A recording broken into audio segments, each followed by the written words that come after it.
How's it going, crypto community? So, instead of a news article, this is going to be another exchange where I go and talk about something that DM Logic has said in one of his recent videos. And again, everybody that is new to my channel, first, you should know that I actually really like DM Logic and I promote him frequently in many videos just because I feel that he's a very intelligent and coherent individual when he presents his ideas, right? But we have a slight disconnect between our views on what a bell curve is and where we, as early adopters of cryptocurrencies, fit upon that bell curve, right? So, first, before we hop into this, if you're new to my channel, be sure to smash that subscribe and also hit that like if you enjoy content that is basically just revolving around civil discourse between, discrepancies and views of where all of us collectively sit in regards to this revolution, right? How far into this, how close to the center of the bell curve are most of you sitting, right? So before I go and give my side, let's listen to a clip here from DM Logic's latest video. Also, if you haven't seen this video from DM, I strongly suggest you go over to his YouTube and check this out. It's a good video. Even though I'm going to disagree with a fair few of his points, I feel that he's making a very valid argument that a lot of people need to keep in mind when it comes to their investment, right? So, without any further ado, let's jump straight into what DM's got to share about his view of the bell curve. For number of years that you've lived so far, and pick 1,000 people at random. No matter what you pick, it's going to fall on a bell curve. There's going to be a few people at the bottom. There's going to be a growing number of people in the middle, which will range from, I don't know percentiles, but it will range so that there's the biggest number of people that hit the middle part of the experience. And then, once again, only a few people are going to have the best experience with that thing. Whether it's age or money, investments, grades in school, or even crypto. So, I'm going to pause DM right there and say everything that he just said is 100% correct, right? I'm not making any discrepancies with his claim that everything, every spectrum that you can observe, they all appear to fall on bell curves. Whether you're looking at the light spectrum or, the chances of somebody being an altruist versus a psychopath or somewhere in the middle where most everybody falls, right? So that's not I have no issues with that. However, we're going to listen a little bit further, and I'm going to share with you where I feel that DM Logic is actually making a fallacy based upon population statistics, actually. But we'll talk about that once he shares that view. Everything falls on the bell curve. But what I've noticed on Twitter and on YouTube in the comments is that somehow everybody in the crypto space thinks somehow they're all going to fall on this end of the bell curve, which is representative of the best experience that you can possibly have. Everybody thinks they're going to be on that end of the bell curve. Well, guess what?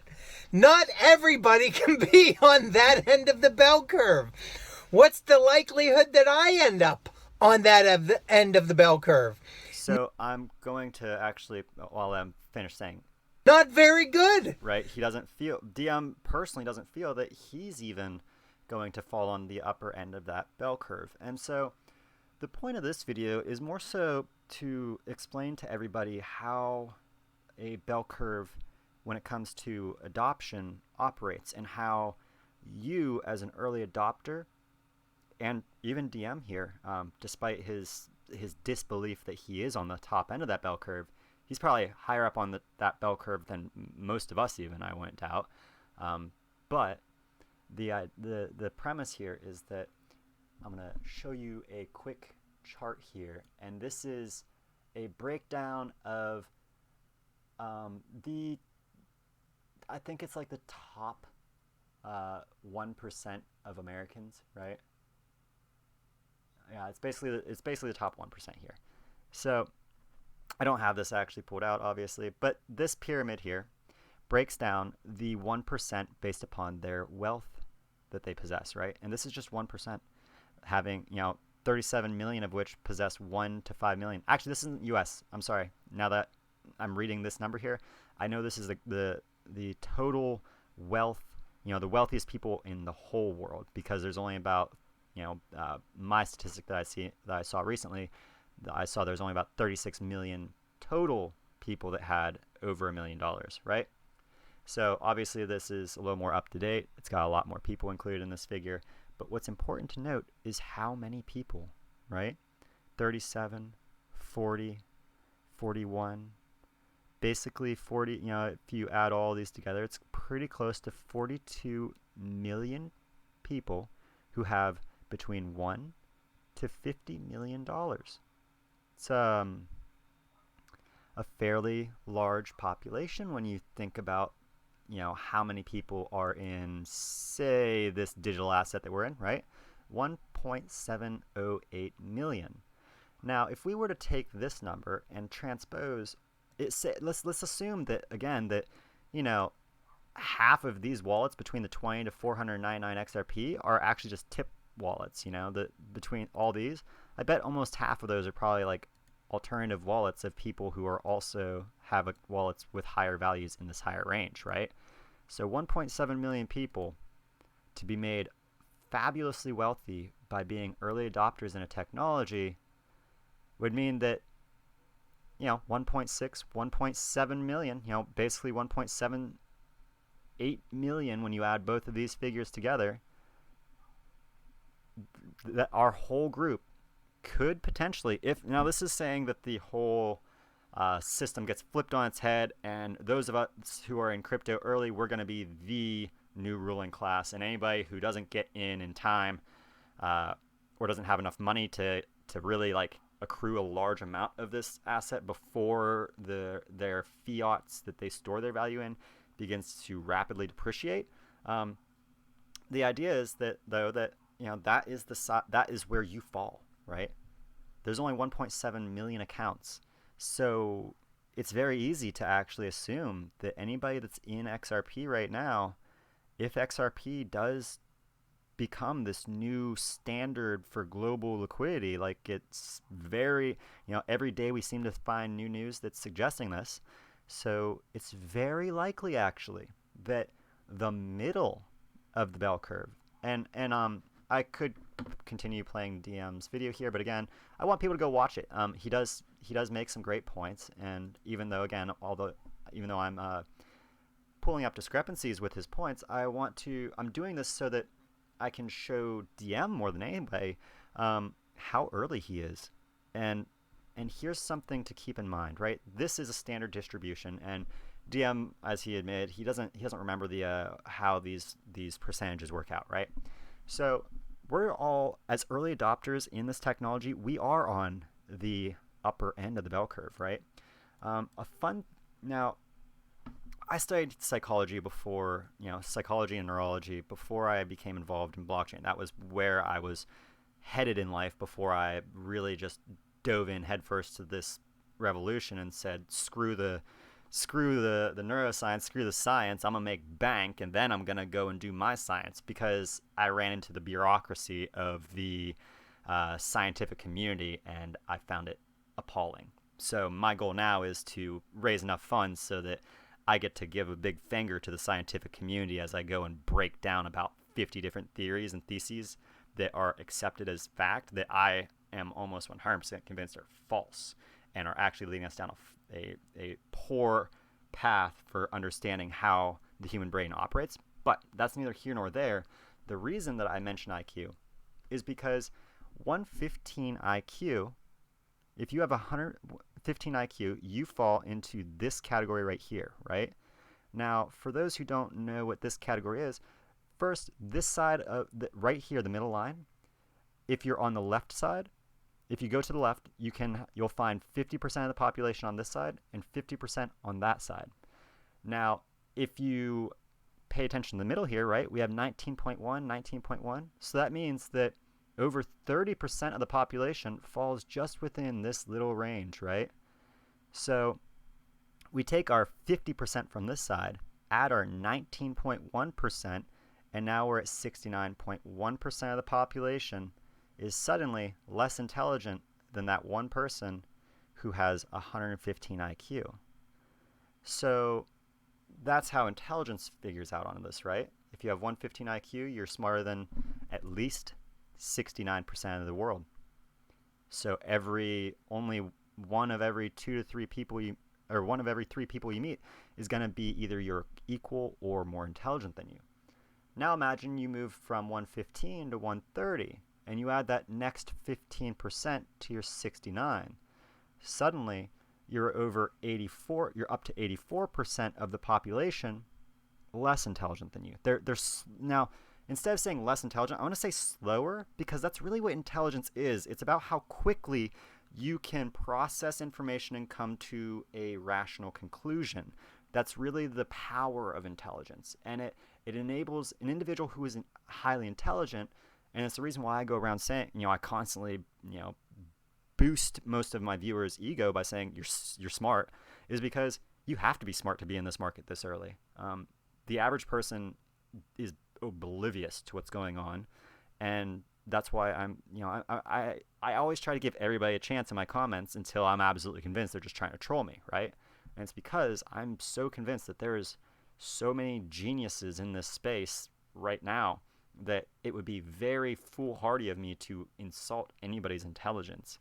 And it's because, again, intelligence to me, from my research and understanding of it, is synonymous with cognitive speed, cognitive processing abilities, and thus your ability to project and more accurately predict future outcomes due to your ability to process and retain larger collections of information, right? So again, we're at 80 some percent but of the population, and you're only at 130 IQ, right? That's just one more little sliver of this. Now, if we move over one more deviation, right, then suddenly, well, not even one more deviation, just the next group over, we go from having, 84%? Yeah, 84% to 90, what would that be? 93% of the population is now less intelligent than you if you have an IQ of 145. So suddenly you just moved 2 positions over, right? And you went from one of every 2 people being on your level to 1 of every 10. Now, again, as we looked at our pyramid here, right? This is only the top 1% of wealth, essentially, at least 1% of the US population, even smaller percent of the global to have this amount, right? But where do we fall as these early investors, right? Do we fall into this category right here where, only about 5% of the population knows? No, we don't. We're further ahead. That 4.4, add that to your 93%. Now we're up to 97.7% of the population. No clue what the hell is going on here. But that 2.3% of the population that we account for, they're pretty lit. They understand, right? Now, let's get into how far up this you fall, right? Because as I've just broken down, everybody in here is above this 2, right? You account for the 2.3% of the population that's woke to what's going on. 2.3%. You are on that upper end, right? Now, how far depends upon how big your bags are compared to everybody else you're now competing with to be the richest man on the planet, right?